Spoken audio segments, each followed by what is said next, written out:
If you're looking for delicious recipes that make eating healthy feel easy, these 3 slow cooker dinners are satisfying, high in protein, and basically cook themselves. Starting off with butter chicken.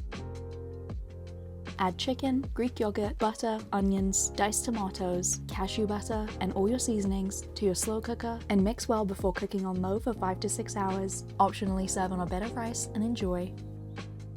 Moving on to beef stew.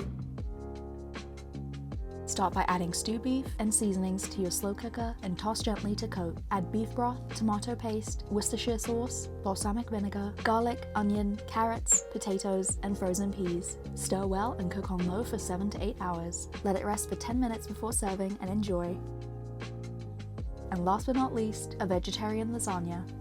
Start by sauteing mushrooms, garlic, spinach, and seasonings until browned. In a bowl, mix blended cottage cheese, eggs, and parmesan until well combined. Start assembling the lasagna with a layer of marinara, lasagna noodles, the cottage cheese mixture, the mushroom and spinach, and a sprinkle of mozzarella. Repeat 3 to 4 times before cooking on low for 4 to 5 hours. Let it rest 15 minutes before slicing and enjoy. And that's it! 3 delicious slow cooker recipes that make healthy eating goals feel easy. Which one are you trying first? Let us know in the comments, and don't forget to follow Noom for more easy recipes.